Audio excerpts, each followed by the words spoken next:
We previously mentioned in lab that the rate of a reaction will go up as you increase the temperature. A general rule of thumb is that for every 10 degrees Celsius you increase the temperature, the reaction rate will double. Before we can fully dive into why temperature increases the rate of the reaction, in this section we're first going to talk about something called collision theory, and we're also going to learn about energy diagrams and how to describe them for different types of reactions. Collision theory tells us what must take place for a reaction to occur. If a reaction is going to happen, we need to have an effective collision take place. Two things that constitute an effective collision are the orientation of the reacting species and the molecular kinetic energy, or in other words, the activation energy, when those two things collide. If two things collide but they do not have enough energy, no reaction can take place. Or if two things collide and they're not oriented correctly for the reactants to combine and form products, then no reaction could take place. Imagine that we have a reaction of carbon monoxide plus oxygen, molecular oxygen, reacting to form carbon dioxide, CO2, and atomic oxygen. In the first example, we can see that if the carbon monoxide has a head-on collision with the oxygen, where we have oxygens colliding with one another, no reaction takes place. The Lewis structure of CO2 shows us that we're going to have carbon in the middle and two double bonds to each oxygen. So if we want a reaction to occur, we need to have a head-on collision between carbon and one of the other oxygens from the O2 molecule.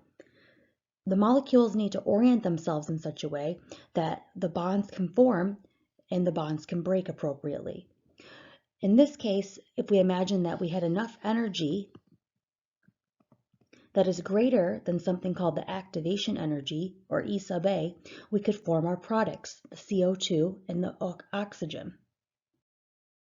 Next, we're going to look at potential energy diagrams, which will show us a reaction as it progresses all the way from reactants to products. These are a few of the terms you're going to want to know as you look at a potential energy diagram.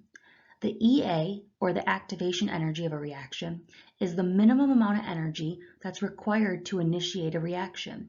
It's the amount of energy that's required for the reactants to reach something called the transition state. This is the big barrier for a reaction to occur. We can have collisions, but if the collisions don't have enough energy that they exceed that minimum amount of energy, the EA, then the reaction won't occur because they won't have collided with a great enough energy. This is the energy required for the reactants to collide. We could also talk about the energy required for products to collide to go back to reactants. This is referred to as the activation energy prime, and it's listed as EA with a superscript symbol, which is the prime symbol there. This energy is going to be the minimum amount of energy required for the products to come together to reach something called the transition state. The transition state, which the symbol for transition state is this double crosshair, is the maximum energy on a potential energy diagram. When we're looking at a reaction as it progresses from reactants to products, the transition state is the highest energy state throughout that entire reaction. So therefore, it's the maximum. At the transition state, a species will form that has partially broken and partially formed bonds. That species could break in one of two ways. It could break and go back into reactants, or it could break and continue and form our products. But it's a real live species that lives at the transition state. So that activated complex is that species, and it lives at that maximum energy position, which is referred to as the transition state. To learn more about what takes place throughout the course of a reaction, we can draw energy diagrams. An energy diagram is going to show the energy on the y-axis, so as we increase in energy, and then on the x-axis, something called the reaction coordinate. The reaction coordinate is just as the reaction progresses, so you can think about it like time is passing. So let's imagine that we have the chemical reaction A2 plus B2 forming our product AB.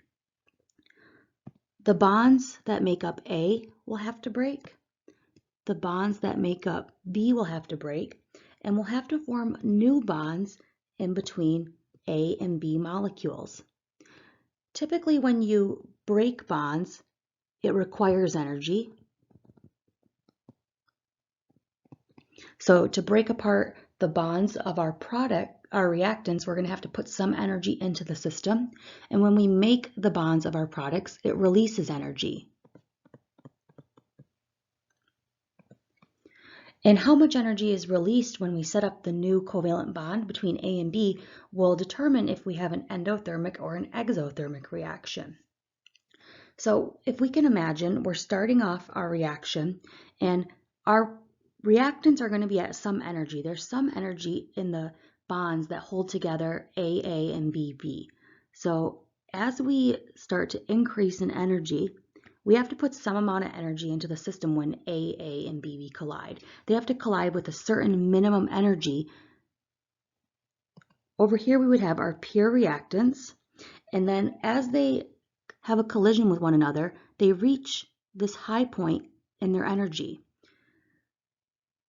This is referred to as the transition state.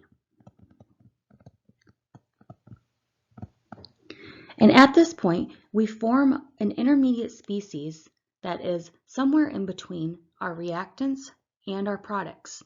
Our reactants have to collide with enough energy to make it to the transition state, and they have to be oriented in such a way that they can form products.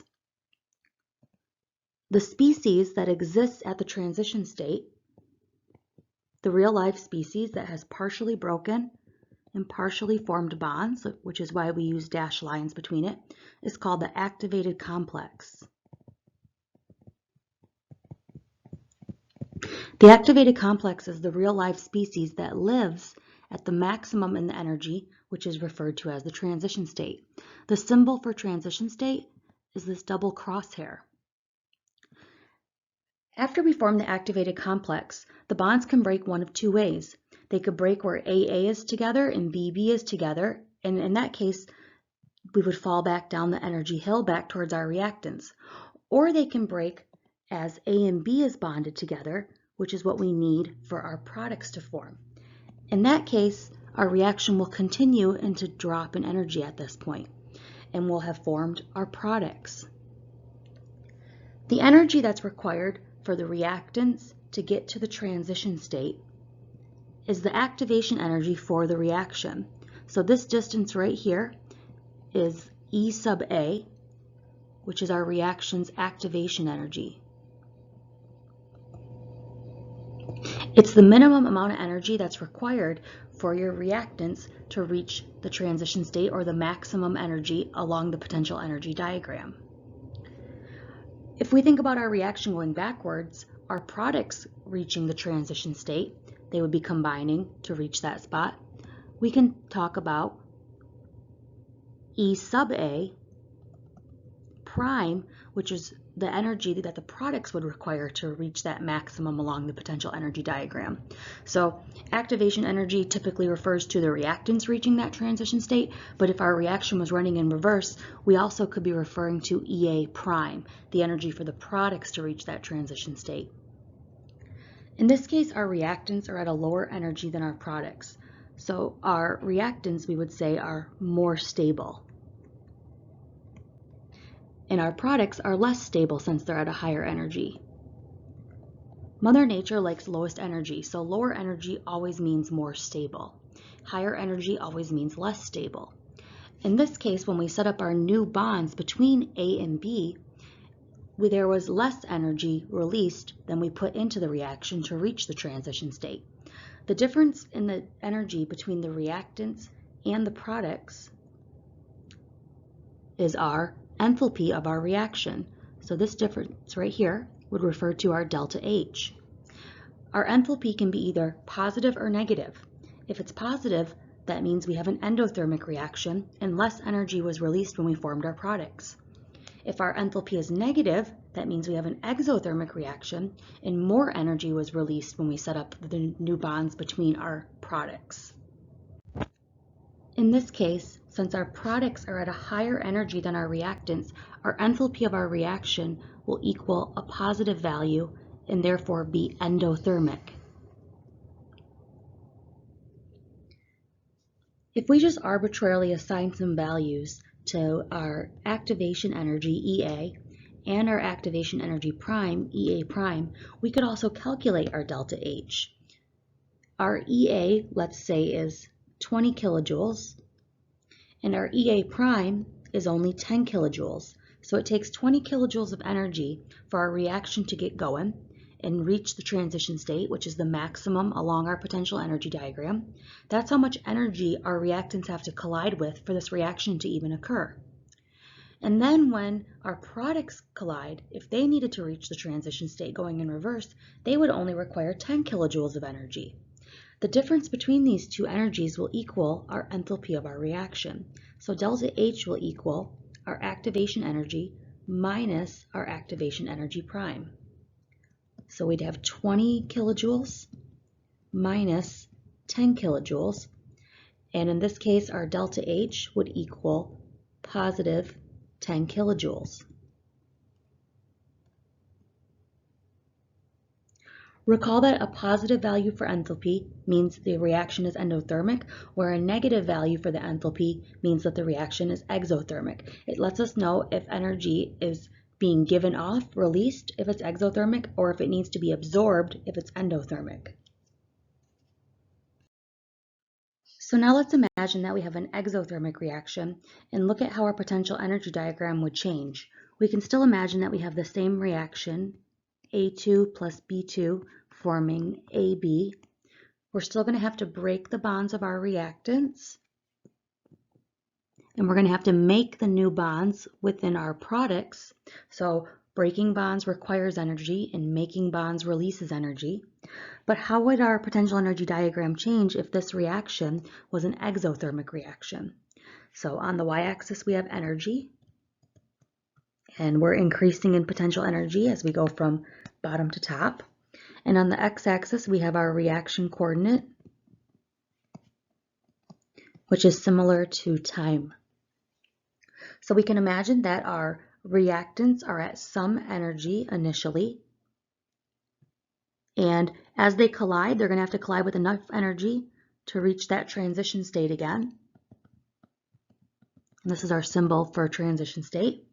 We have our pure reactants on the left-hand side, and they come together and they have to have that collision, and that collision has to occur with enough energy, which that energy minimum that we referred to was our activation energy for this reaction, E sub A. That will be the energy that will bring them up to that high point, that transition state. And at that point, that is where the bonds are going to be partial bonds, because we're going to form that species, that real life species that lives at the transition state, which we referred to as the activated complex. After we form our activated complex, we hope that the bonds break so that we have those new bonds between A and B. So we would be, in this case, making these two bonds and breaking these two bonds. After our AB bonds are set up together, that would release energy. So if it's an exothermic reaction, the amount of energy that will be released will be greater than the energy it took to reach the transition state.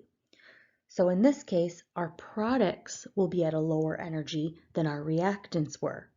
So it flips the switch here. Now our reactants are at a higher energy initially, so they are less stable.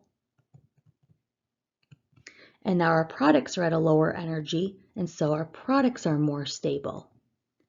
This is why most exothermic reactions are preferred, because your products are more stable, so they're favored to go in the forward direction.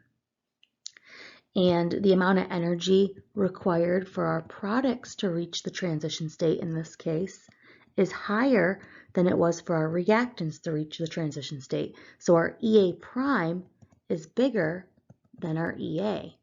Whereas in an endothermic reaction, the activation energy of the forward reaction was higher than our activation energy prime.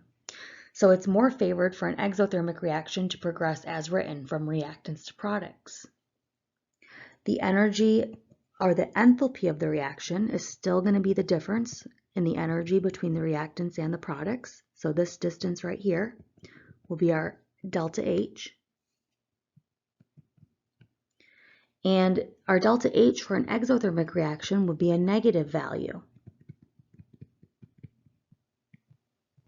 Since our products are more stable, that means a greater amount of energy is released when we make our new bonds. So that energy will be given off in the form of heat. And once again, we could arbitrarily assign some values. Our EA, let's say, is 10 kilojoules. And our EA prime, this time we could say is 20 kilojoules. And so the difference between the two of them will equal our delta H. Our delta H, or enthalpy, would be our EA minus our EA prime, or we would have 10 kilojoules minus 20 kilojoules, giving us a delta H of negative 10 kilojoules. We have a negative value out front, so all that sign means is that it's an exothermic reaction.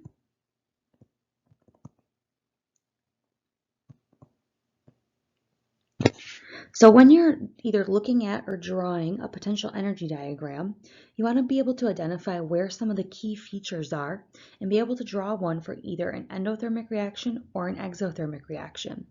The key features are the transition state, the activation energy prime, the activated complex, so that species with partial bonds, and then being able to figure out the enthalpy and determine where the enthalpy is on there.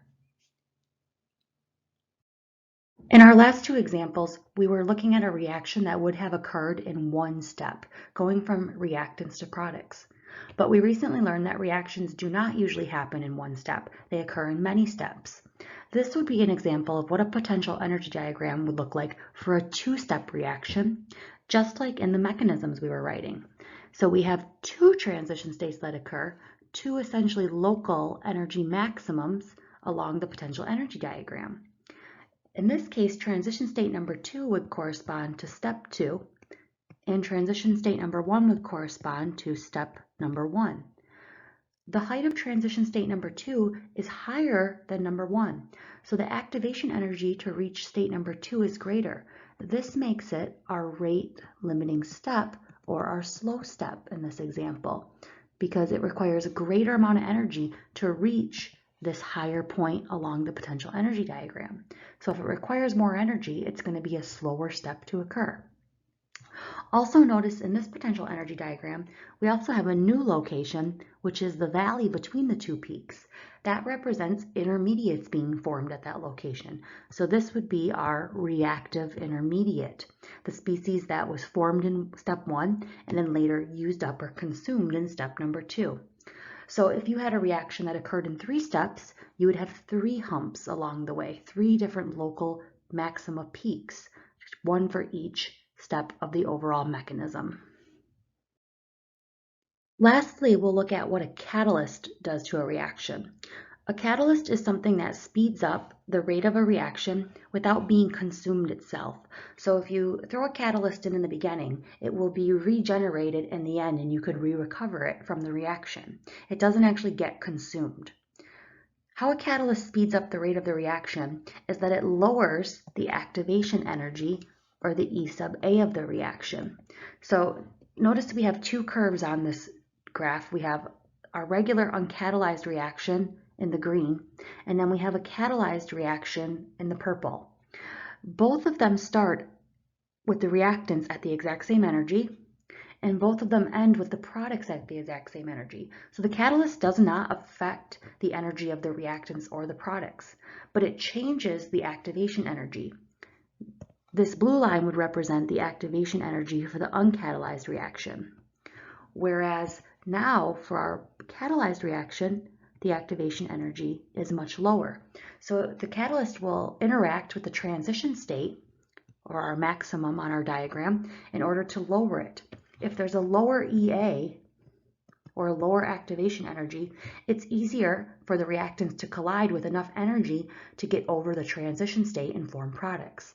So a catalyzed reaction will speed that up and allow it to happen by lowering the activation energy.